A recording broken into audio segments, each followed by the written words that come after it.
حضرت ابراہیم علیہ السلام نے کہا کہ اللہ کے بھیجے ہوئے فرشتوں تمہارا کیا مقصد ہے؟ قالوا إنا أرسلنا إلى قوم مجرمين انہوں نے جواب دیا کہ ہم گناہگار قوم کی طرف بھیجے لنرسل عليهم حجارة من طين تاکہ ہم ان پر مٹی کے کنکر برسائیں مسومة عند ربك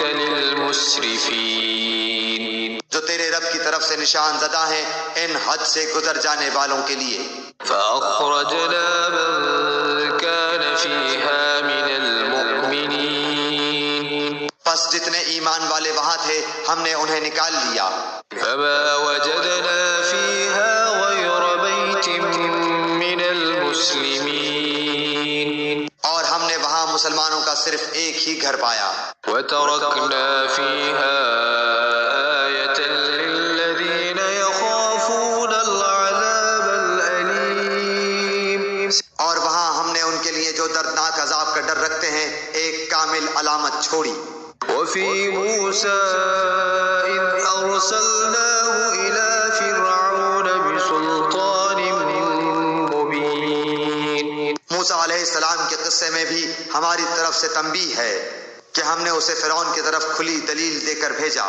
فتولى بركنه وقال ساحر أو مجنون پس اس نے اپنے بلبوتے پر منہ موڑا اور کہنے لگا یہ جادوگر ہے یا دیوانہ ہے فأخذناه وجنوده فنبذناهم في اليم وهو مليم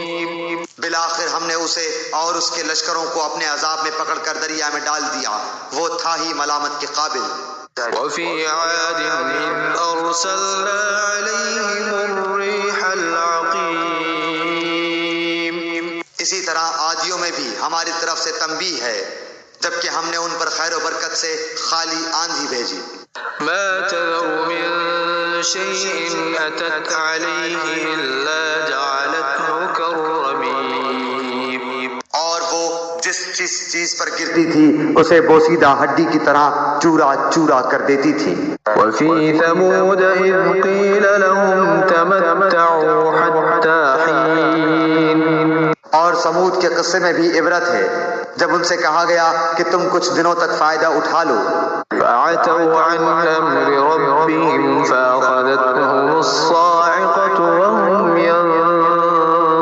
ينظرون لیکن انہوں نے اپنے رب کے حکم سے سرتابی کی جس پر انہیں ان کے دیکھتے دیکھتے تیز و تند کڑاکے نے ہلاک کر دیا فما استطاعوا من قيام وما كانوا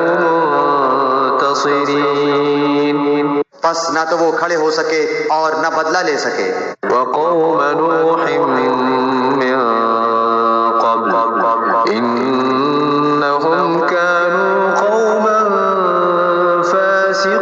فاسقين اور نوح علیہ السلام کی قوم کا بھی اس سے پہلے یہی حال ہو چکا تھا وہ بھی بڑے نافرمان لوگ تھے والسماء بنيناها بأيد وإنا لموسعون آسمان کو ہم نے اپنے ہاتھوں سے بنایا ہے اور یقیناً ہم کشادگی کرنے والے ہیں والأرض فرشناها فنعم الماهدون اور زمین کو ہم نے فرش بنا دیا ہے پس ہم بہت ہی اچھے بچھانے والے ہیں ومن كل شيء خلقنا زوجين لعلكم تذكرون اور ہر چیز کو ہم نے جوڑا جوڑا پیدا کیا ہے تاکہ تم نصیحت حاصل کرو ففروا إلى الله إني لكم منه نذير مبين پس تم اللہ کی طرف دوڑ بھاگ یعنی رجوع کرو یقیناً میں تمہیں اس کی طرف سے صاف صاف تنبیہ کرنے والا ہوں ولا تجعلوا مع الله إلها آخر إني لكم منه نذير اور اللہ کے ساتھ کسی اور کو معبود نہ ٹھہراؤ، بے شک میں تمہیں اس کی طرف سے کھلا ڈرانے والا ہوں۔ كذلك ما أتى الذين من قبلهم من رسول إلا قالوا ساحر أو مجنون۔ اسی طرح جو لوگ ان سے پہلے گزرے ہیں ان کے پاس جو بھی رسول آیا انہوں نے کہہ دیا کہ یا تو یہ جادوگر ہے یا دیوانہ ہے۔ أتواصوا به بل هم قوم طاغون۔ کیا یہ اس بات کی ایک دوسرے کو وصیت کرتے گئے ہیں